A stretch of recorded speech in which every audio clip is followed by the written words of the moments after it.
আজকের ভিডিওতে আলোচনা করব মোহনবাগানের পরবর্তী প্রতিপক্ষ ওড়িশা এফসিকে নিয়ে। ওড়িশা এফসি মোহনবাগানের কাছে কতটা চ্যালেঞ্জ দিতে পারে, ওড়িশা এফসির থেকে কোন কোন বিষয়ে আমাদেরকে সাবধান থাকতে হবে, সেসব নিয়েই আলোচনা করব আজকের এই ভিডিওতে। তবে ভিডিও শুরু করার আগে একটা ছোট্ট গল্প বলবো। দুই ভাইয়ের গল্প, বড় ভাই আর ছোট ভাই। ছোট ভাই স্কুলে পরীক্ষা দিতে গেছে এবং পরীক্ষা দিয়ে এসছে, গার্জেন কল হয়েছে। তো বড় ভাই জিজ্ঞেস করছে কেন? তো ছোট ভাই বলছে যে আমার পরীক্ষা শেষ হওয়ার আগে টিচার খাতা কেড়ে নিয়েছে। কেন কেড়ে নিয়েছে? না, আমি পাশের দিকে লিখছিলাম, কিন্তু টিচার ভীষণ করাপ্টেড টিচার এবং বাজে টাইপের টিচার। তার কাছে যারা প্রাইভেট কোচিংয়ে পড়ে তারাও ঘাড় ঘুরিয়ে লিখছিল, তাদেরকে কিছু বলল না, আমাকে ধরে খাতাটা কেড়ে নিল, পরীক্ষাটা দিতে দিল না, আর গার্জেন কল করলো। তো বড় ভাই বলল সবই তো বুঝলাম, কিন্তু তুই কেন ঘাড় ঘুরিয়ে লিখছিলি? তখন ছোট ভাই বলছে বাকি সবাই লিখছিল, ম্যাক্সিমাম স্টুডেন্ট ঘাড় ঘুরিয়ে লিখছিল, তাদেরকে কিছু বললো না, আমি যেই ঘাড় ঘুরিয়ে লিখলাম আমাকেই সঙ্গে সঙ্গে খাতা কেড়ে নিল।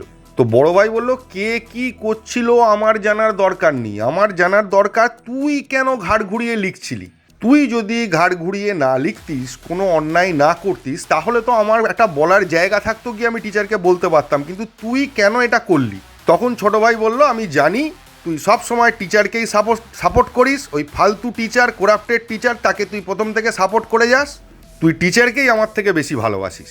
তখন বড় ভাই বলল ওরে বোকা, আমি কেন বাইরের ছেলেকে বলতে যাব, আগে আমি নিজের ঘরের ছেলেকে বলবো, তুই আমার অনেক নিজের।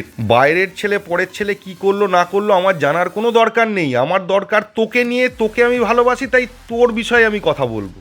তো গতকালের ভিডিওর পর অনেকেই আমাকে এই কমেন্টটা করেছে যে আপনি এআইএফএফকে সাপোর্ট করেন, অন্ধের মতো সাপোর্ট করেন, তাই আপনার থেকে এটা এক্সপেক্টেড, আপনি মোহনবাগান সাপোর্টারদের সাপোর্ট করেন না। তো তাদের উদ্দেশ্যেই এই ছোট গল্পটা আমি বললাম, যাদের বুদ্ধি আছে তারা আশা করি বুঝতে পারবে। নেক্সট চলে আসি ওড়িশা ম্যাচ নিয়ে। ওড়িশা ম্যাচটা যে খুব শক্ত হতে চলেছে এরকম ব্যাপার নয়, তবে আবার বলছি যে আগের যে ম্যাচগুলো আমরা খেলেছি তার থেকে কিন্তু ওড়িশা ম্যাচটা কিছুটা হলেও টাফ হতে চলেছে। কেন বলছি? ওড়িশা এফসির খেলার মধ্যে যে ব্যাপারটা ছিল সেটা দেখেছি আমি, সেটা হচ্ছে যে ওদের একটা হারানোর কিছু নেই এরম একটা মানসিকতা রয়েছে। তারা কিন্তু নির্ভয়ে একটা কনফিডেন্সের সঙ্গে খেলছে, যেটা ওদের খেলা থেকে বোঝা যাচ্ছে। ওরা লাস্ট দুটো ম্যাচ ড্র করেছে, প্রথমটা ইন্টার কাশির সাথে এবং পরেরটা চেন্নাই এফসির সাথে। এবার আপনারা বলবেন চেন্নাই এফসি তো উইক টিম, তাদের সঙ্গে ড্র করলো, তাহলে আহামরি কি টিম? না, খেলাটা কিন্তু অন্যরকম হয়েছিল। চেন্নাই এফসি কিন্তু ওড়িশার বিরুদ্ধে মোহনবাগানের মতো খেলেনি, তারা অল আউট খেলেছিল, ঝাঁপিয়ে পড়েছিল 3 পয়েন্টের জন্য, এবং সেটা তাদের খেলা থেকে বোঝা যাচ্ছিল।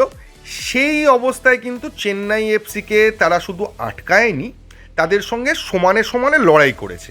এবং আপনারা জানেন যে ইন্টার কাশি এবারের আইএসএল এর অন্যতম একটা ভালো বা স্ট্যান্ডার্ড টিম আপনি বলতে পারেন। সেই টিমটার বিরুদ্ধেও কিন্তু ওড়িশা এফসির পারফরমেন্স খারাপ নয়, এবং ওড়িশা এফসির মেনলি 3টে প্লেয়ার আমার খুব বেশি ভয়ের মনে হয়েছে, বা যাদের থেকে থ্রেট ক্রিয়েট হতে পারে। প্রথমজন তো গোলকিপার অমরিন্দারকে টপকে গোল করাটা মোহনবাগানের প্লেয়ারদের কাছে একটা চ্যালেঞ্জ হতে পারে ভালো জায়গা থেকে। এখন একদম বক্সের মধ্যে ফাঁকা জায়গায় পেয়ে গেল, সেখানে অমরিন্দার কেন ওয়ার্ল্ড ক্লাস গোলকিপার হলেও কিছু করতে পারবে না, সেটা আলাদা বিষয়, কিন্তু যে শটগুলো থেকে জেনারেলি গোল হওয়ার সুযোগ থাকে সেইগুলো কিন্তু অমরিন্দার সেভ করে দিতে পারে। তাছাড়া কার্লোস ডেলগাডোকে দেখে আমার মনে হয়েছে একজন কোয়ালিটি প্লেয়ার এবং ডিফেন্সের অন্যতম স্তম্ভ, তাকে কাটিয়ে গোল করাটাও একটা চ্যালেঞ্জ মোহনবাগান প্লেয়ারদের কাছে। যদিও এটাও ঘটনা, একজন ডিফেন্ডার কি মোহনবাগানের মতো টিমকে আটকে রাখতে পারবে? পারবে না, সেটা আমিও জানি, কিন্তু চ্যালেঞ্জ একটা দেবে মোহনবাগান প্লেয়ারদের কাছে, গোল পাওয়াটাকে কঠিন করে দেবে এই কার্লোস ডেলগাডো। আর স্ট্রাইকিংয়ে ওদের অনেক প্লেয়ার আছে, অনেক ভালো প্লেয়ার আছে, কিন্তু আমি একজনের কথাই বলবো, সেটা হচ্ছে ইসাক রালতে। এই প্লেয়ারটাকে যদি আপনার মনে থাকে তাহলে দেখবেন আইএসএল এর পুরনো ভার্সানগুলোতে এ কিন্তু অনেক অস্বাভাবিক ধরনের গোল করেছে।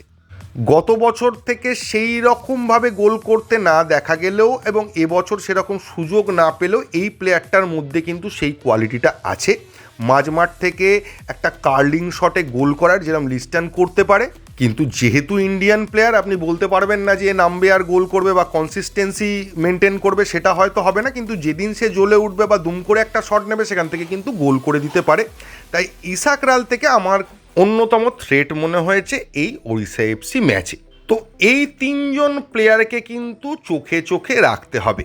আর একটা বিষয় হচ্ছে ওড়িশা এফসি যখন কাউন্টার অ্যাটাক করছে তখন কিন্তু তাদের কাউন্টারটা খুব ফাস্ট হচ্ছে এবং কাউন্টার অ্যাটাকে তারা কিন্তু একটা স্পিড জেনারেট করে কাউন্টার অ্যাটাক করছে। তো মোহনবাগান প্লেয়ারদের এই তিনটে প্লেয়ার মেনলি এবং ওড়িশা এফসির কাউন্টার অ্যাটাক থেকে কিন্তু সাবধান থাকতে হবে। তো আপনি 10-এর মধ্যে যদি পয়েন্ট দেন তাহলে মোহনবাগান এতদিন যে টিমগুলোর সঙ্গে খেলেছে বা যে তিনটে টিমের সঙ্গে খেলেছে তাদেরকে যদি আমি 2 বা 3 দিই তাহলে ওড়িশা এফসিকে কিন্তু আমি 4 বা 5 দেবো, কারণ ওই টিমগুলোর থেকে আমার মনে হয়েছে ওড়িশা এফসি একটু এগিয়ে আছে। এখন পার্টিকুলারলি সেই দিন কিভাবে খেলবে, মোহনবাগানকে কতটা বিপদে ফেলতে পারে, নাকি বাকি টিমগুলোর মতো মোহনবাগানের কাছে দাঁড়িয়ে এক পেসে খেলায় হেরে যাবে, সেটা তো সময় বলবে। এবং সেটা জানার জন্য শুক্রবার বিকেল 5টা পর্যন্ত আমাদের অপেক্ষা করতে হবে। শুক্রবার ম্যাচটা কিন্তু বিকেল 5টা থেকে। আর ওড়িশা ম্যাচটা নিয়ে একটা ভালো খবরও রয়েছে, যেটা পুরোপুরি মোহনবাগান সমর্থকদের ব্যান করে দেওয়া হয়েছিল স্টেডিয়ামে ঢোকা থেকে। সে ব্যাপারে এআইএফএফ একটু নরম হয়েছে, তারা কিছু সমর্থককে অ্যালাউ করবে, পুরোটা নয়। সেটা কিভাবে হবে, কি কোন কোন গেটের টিকিট ছাড়া হবে, কাদেরকে এক্স্যাক্টলি টিকিট দেওয়া হবে, সেটা সম্পর্কে কিন্তু ডিটেল জানতে পারিনি।